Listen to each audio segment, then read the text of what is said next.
Gênese no lar, Evangelho no coração. Manhãs de bênçãos, de paz, de harmonia, de serenidade, de amor, de caridade. Obrigado, Jesus, amigo incomparável de todas as horas, por nos visitar, trazendo os recursos que possam favorecer o nosso soerguimento, nosso crescimento intelecto, moral, e que o nosso coração possa acolher a Tua palavra, que representa a justiça divina, o amor de Deus, a beleza que harmoniza os contrastes do caminho. Que possamos receber aquele conselho matinal que tem nos auxiliado na jornada há tanto tempo. E assim pedimos bênçãos para o projeto Kardec Amélie Boudet, simbolizado nessa instituição que irmana a Fraternidade de Estudos Espíritas Allan Kardec. Pois bem, meus amigos, nós vamos dar continuidade ao estudo que foi disponibilizado por Allan Kardec no capítulo 17 do livro A Gênese, Milagres e Predições segundo o Espiritismo, no tópico A Morte e Paixão de Jesus. Hoje nós vamos trabalhar o último texto, que na verdade está no Evangelho de Lucas, no seu capítulo 13, versículo 31 a 32. Texto que segue. Aspas. No mesmo dia, alguns fariseus vieram lhe dizer: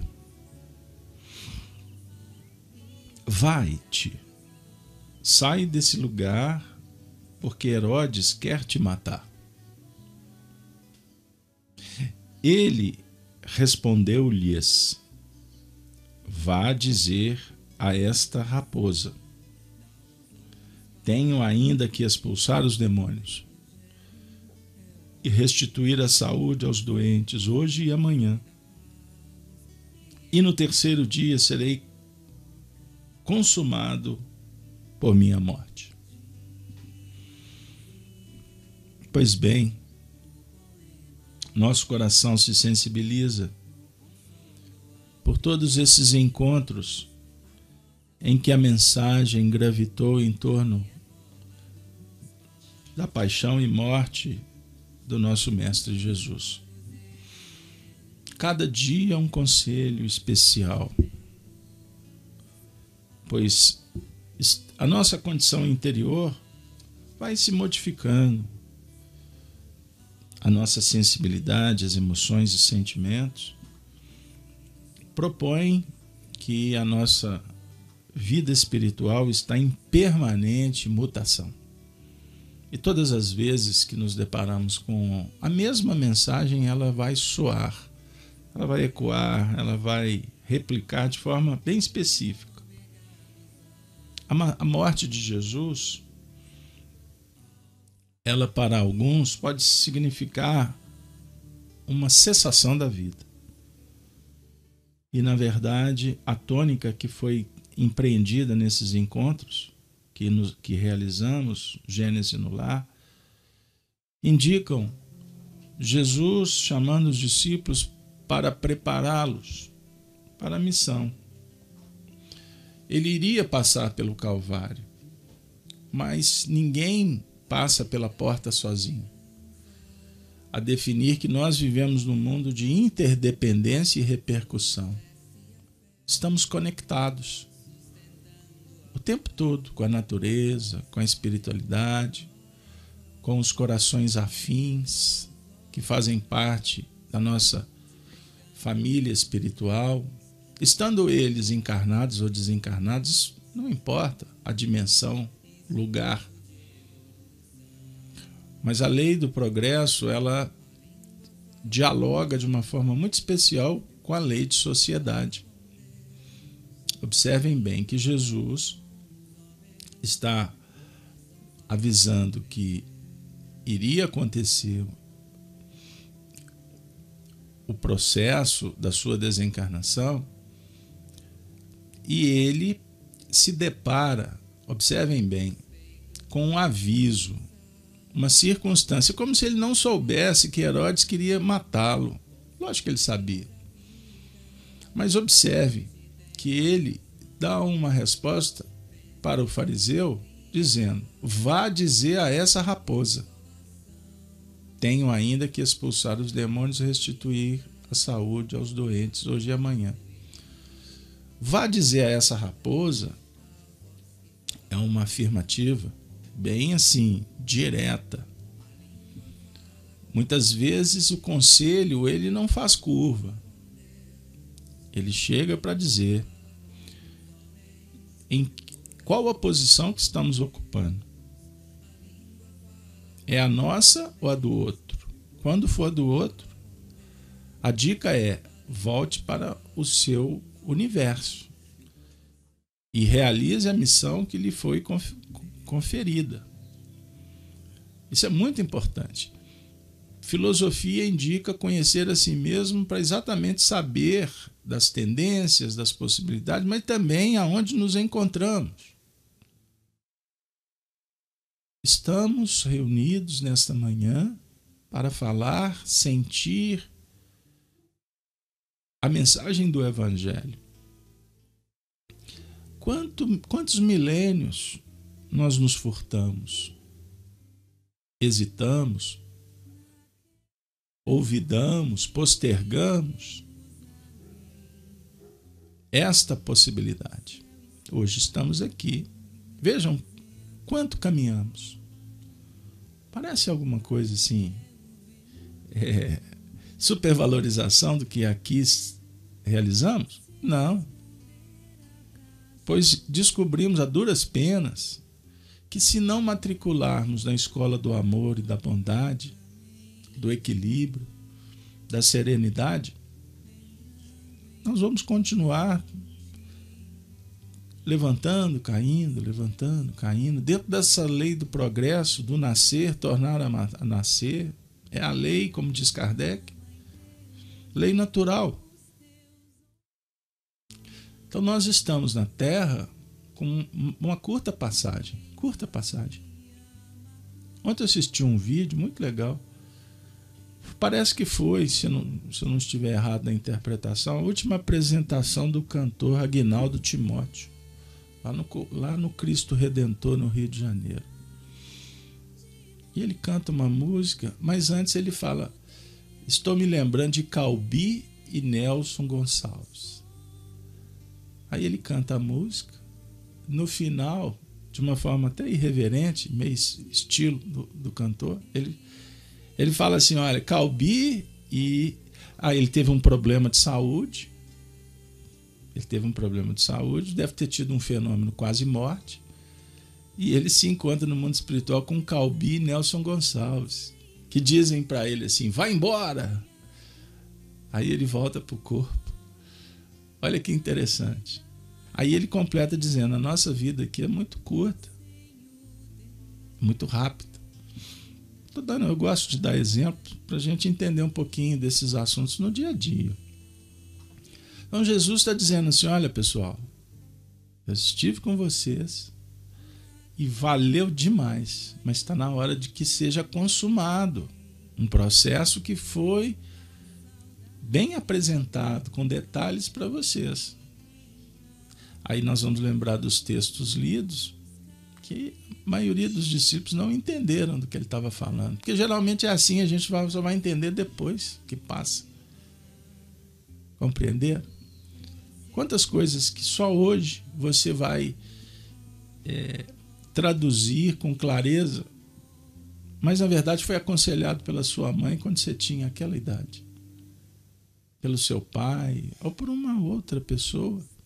Aliás, nós somos alertados o tempo todo, mas a gente costuma precisar de passar pelo túmulo, ir num velório, olhar para aquele corpo e despedir dizendo: puxa vida, eu perdi a oportunidade. Aí as pessoas se desesperam, não é? Porque a vida cessou. É a falta de compreensão, a vida continua. Estes que nos antecedem à grande mudança, como afirma Chico Xavier de uma forma muito carinhosa, muito respeitosa, somos nós que vamos fazer essa travessia amanhã. Como Jesus o fez e retorna como campeão do túmulo vazio. Olha que consolo extraordinário, nada no mundo pode te dar isso. A vida não cessa com o túmulo. Mas quando a palavra é sobre o alerta do posicionamento, vai dizer para a raposa, ao mesmo tempo o Senhor diz assim, fiquem atentos. Fiquem atentos. Isso não desrespeita, viu, amigo, a condição de cada um, quando a palavra é pronunciada com firmeza e com autoridade. Eu comentei há pouco sobre um assunto que a gente tem que ser muito cuidadoso para que a mensagem do Cristo não seja moralismo. Vocês estão lembrados? Eu fiz isso aí há uns dias para trás. Mas e por mais cuidado que se tenha, para alguns se torna moralismo, porque na verdade não estão dispostos a ouvir. Nós estamos dispostos, eu pergunto, a prestar atenção naquele conselho que diz assim, menos? Será que nós estamos colocando na medida? Eu vejo isso toda hora e serve para mim como aprendizado. Olha aí, plena pandemia. Você vê as pessoas se abraçando nas ruas. Nas ruas porque eu não vou na casa de ninguém.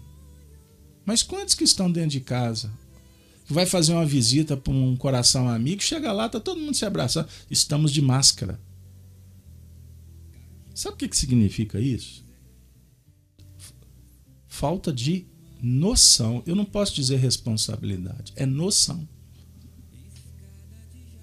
É noção da gravidade do assunto. Responsabilidade entra num campo mais complexo, né? E como é que você vai avaliar se é responsabilidade, se a pessoa não tem noção? Ela pode ter informação, mas ela não tem noção. Achem uma palavra melhor do que noção para mim e me ajudem. Mas isso é falta de conteúdo. Isso nos deixa assustados. Mas não podemos, porque temos que trabalhar com o evangelho da misericórdia, da bondade, do carinho, do respeito às escolhas. Por que o mundo passa por essa crise? Como outras houveram, e não quero relativizar, mas vamos falar da nossa. Por quê? O que aconteceu em 1789, com a Revolução Francesa?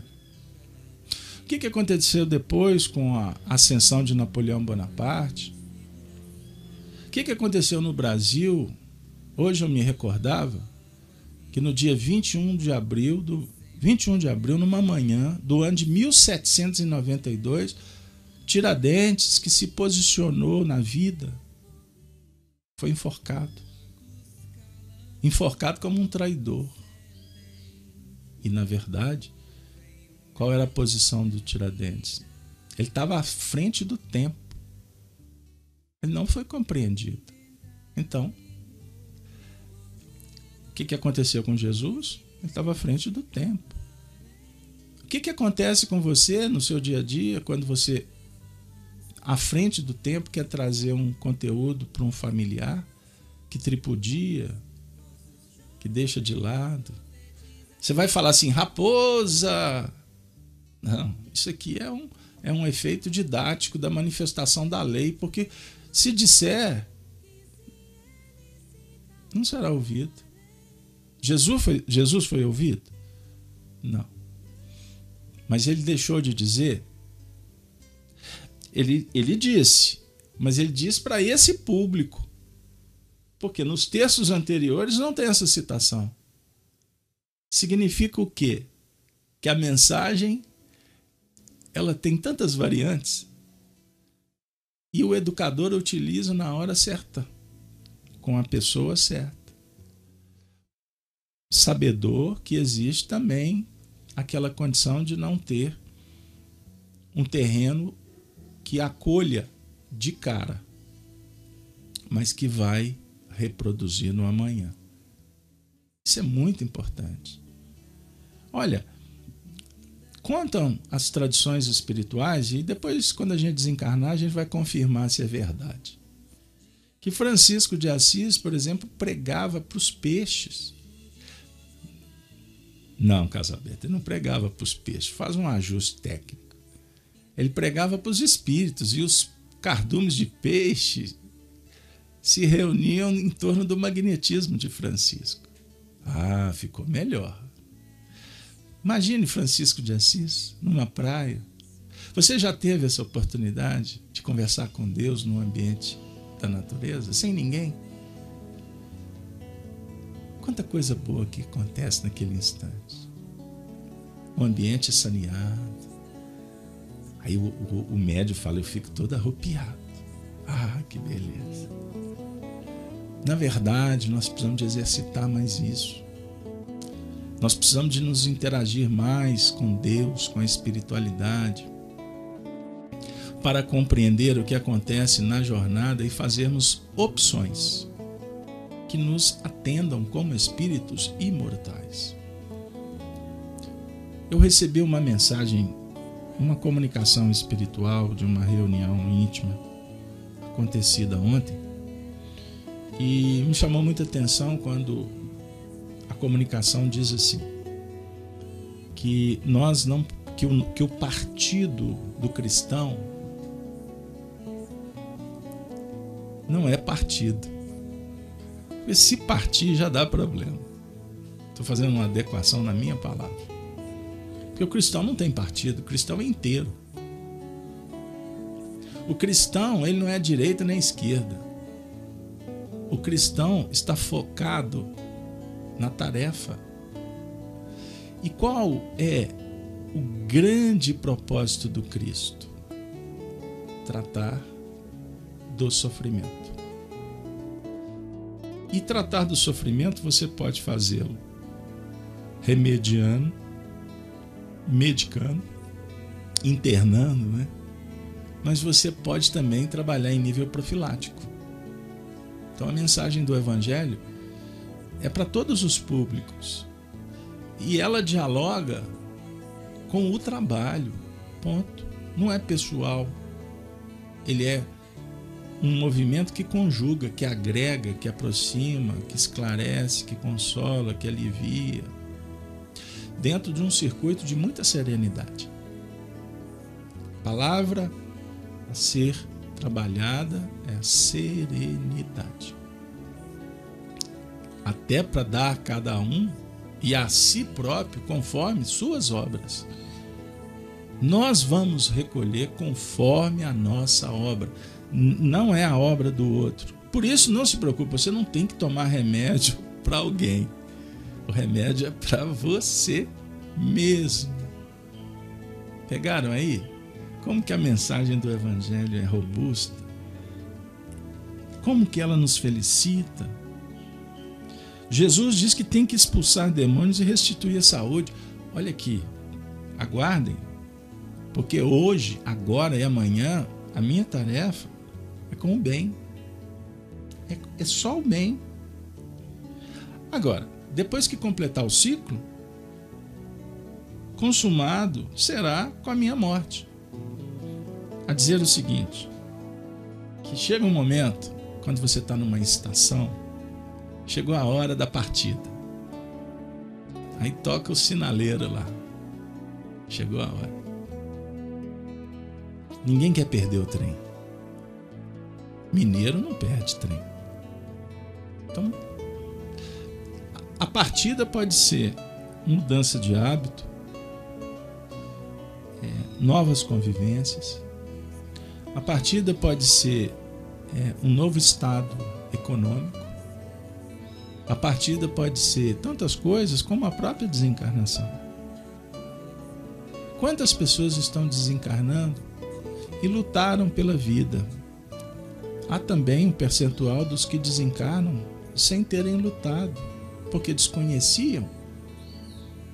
Há um percentual que retalhou, que tripudiou. Então eu falei para um amigo ontem que muitos que estão desencarnando na pandemia, alguns desencarnam porque está na ficha evolutiva do sujeito. Mas existe um percentual que acelera esse processo. Então a pandemia moral, esse testemunho coletivo, ele é muito sério. Ele é desafiador. Então quem desencarnar porque não tomou cuidados, ou porque por questão de arrogância impediram um socorro e sabiam, no caso informados, mas não aceitaram o recurso, será que poder-se-ão avaliados, classificados como suicidas? Estão vendo como que o assunto é grave? Então os espíritos têm se comunicado dizendo para a gente, desde os tempos de Kardec, o momento atual é gravíssimo e essa palavra não tem peso para um percentual altíssimo da sociedade humana. Não tem peso. Tanto é verdade que tem pessoas que fingem vacinar e colocam a vacina no bolso. Tem pessoas que fecham a porta para tratamentos que não lhes trazem dinheiro, recurso. Então se proíbe. Olha para vocês verem o que é brincar com a vida dos outros. Imaginem um dirigente do mundo que faça isso. Como que ele chegará no mundo espiritual?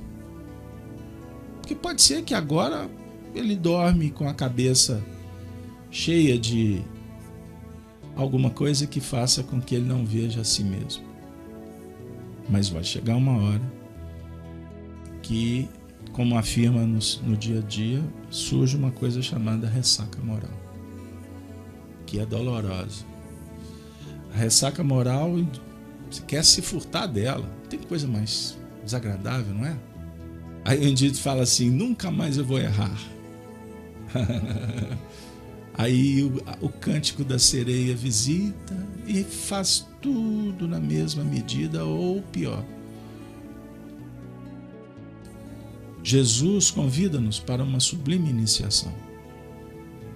Gênese no lar, curando, iluminando, trazendo paz, esperança. Só temos que agradecer a espiritualidade. E nesse momento nós vamos receber virtualmente no nosso espaço Emmanuel e o seu parceiro querido, Francisco Cândido Xavier. No livro Alma e Coração, uma bela página. Aspas. Quando Jesus nos convocou à perfeição, conhecia claramente a carga de falhas e deficiências de que estamos ainda debitados perante a contabilidade da vida. Urge assim penetrar o sentido de semelhante convite, aceitando de nossa parte a sublime iniciação. Na subida áspera em demanda aos valores eternos, as leis do universo não nos reclamam qualquer ostentação de grandeza espiritual. Criaturas em laboriosa marcha na senda evolutiva, atendamos desse modo aos alicerces do aprendizado. Nas horas de crise, os estatutos divinos não nos rogam certidões de superioridade, arraiarem pela indiferença, e sim, que saibamos sofrê-las com reflexão e dignidade, assimilando os avisos da experiência. renteando com as injúrias e zombarias. As instruções do Senhor não exigem de nós a máscara da impassibilidade, e sim que as vençamos de ânimo forte, assimilando-lhes a passagem com a bênção da compreensão fraternal.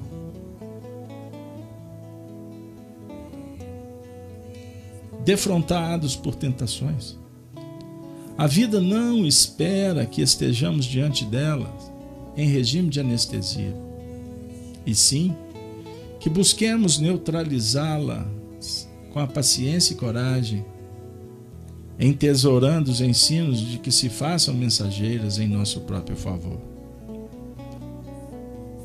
Desafiados pelas piores desilusões, não nos pedem os regulamentos da eternidade qualquer testemunho de aridez moral, e sim que diligenciamos esquecê-las sem a menor manifestação de desânimo, abraçando mais amplas demonstrações de serviço. Abstenhamos-nos de adornar a existência com expectações ilusórias. Somos criaturas humanas a caminho da sublimação necessária. E, nesta condição, errar e corrigir-nos para acertar sempre mais são impositivos de nosso roteiro. Conquanto isso, porém, permaneçamos convencidos desde hoje de que, se por agora não nos é possível envergar a túnica dos anjos, podemos e devemos matricular-nos na escola dos espíritos bons. E a eles que reverenciamos nesse momento, pedimos a proteção, a inspiração, a orientação, para nos matricularmos e permanecermos unidos no ideal dessa escola do bem, com a convicção de que Jesus está à frente, que eles, os bons espíritos, nos auxiliam, mas é fundamental, é imprescindível que sejamos humildes, sensíveis, fraternos, respeitosos, cordiais,